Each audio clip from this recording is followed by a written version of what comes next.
So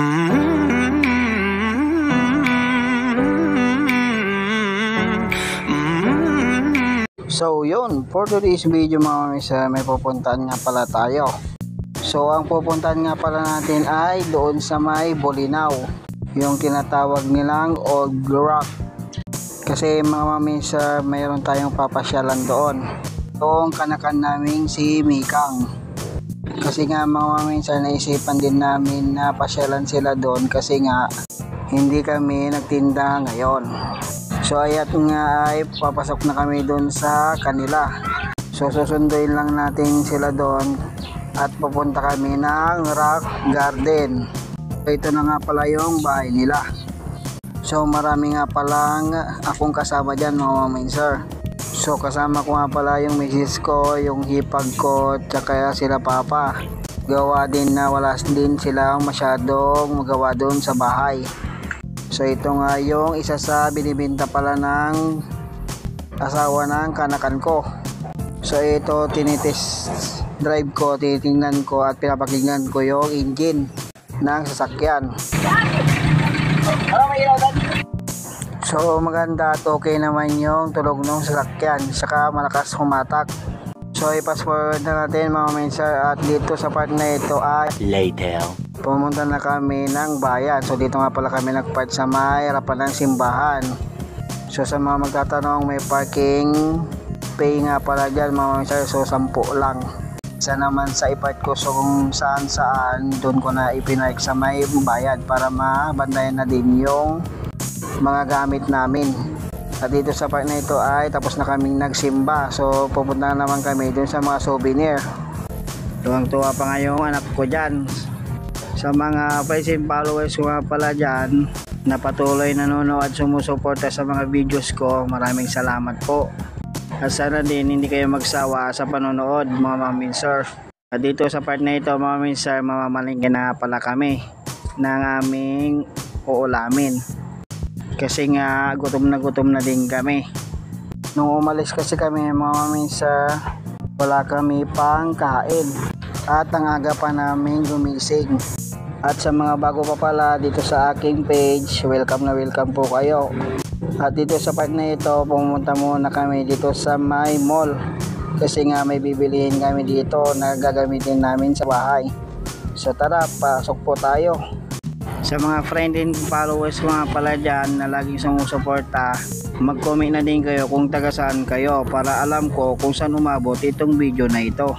So ang binili ko nga pala dito mga minsan dito sa may mall ay yung Christmas light at yung upuan ng anak ko. Hindi na din ako nag-video dyan mga minsan nung nagbabayad ako kasi nga bawal. So dito sa part na ito, bibili na sila at yung pamangkin ko kasi nga napagod na yung baby namin kakalakad. Yun, nakabili na din kami ng ulam at may napansin ako dito mga minsan, masarap palang ihawin yung pusa-pusa. At bumili na din kami ng hotdog.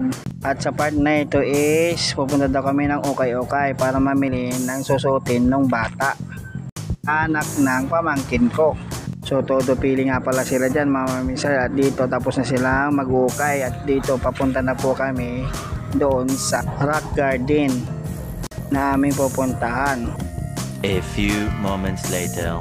So yun mga minsan, nandito na nga pala kami sa may Rock Garden. So may entrance fee nga pala dito mga maminsar. So 20 pesos nga pala ang matatanda dyan mga maminsar. Tapos libre ang bata. So si misis ko nga pala yung nagbayad dyan. Sa unang pagpasok mo nga pala dyan mga maminsar, makikita mo tong parot na sumasayaw. So sinabi ko nga sa anak ko na gayahin niya. Oh, nene. Tapos mga maminsar, may mga lovebird nga pala dyan at hindi ko kabisado yung ibon na yan at dalawa nga pala yung parot dyan mga maminsar.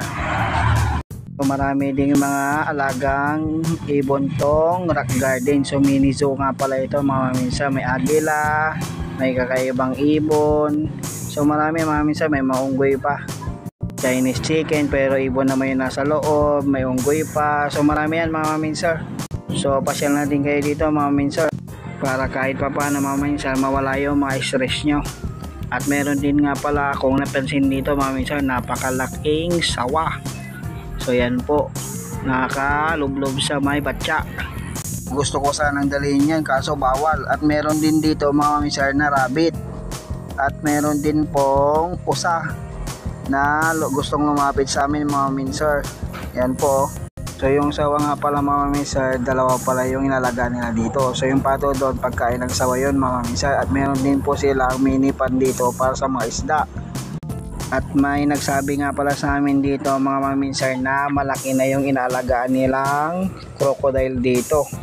So agad-agad namin pinuntahan dyan mga mamisar para makita kung talagang malaki na.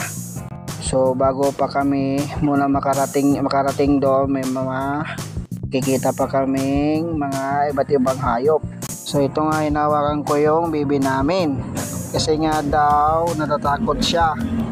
At nadatnan namin si kuya dito na naglilinis ng pagong. Ayan po, shoutout sa iyo kuya. Meron din pala dito civet cat.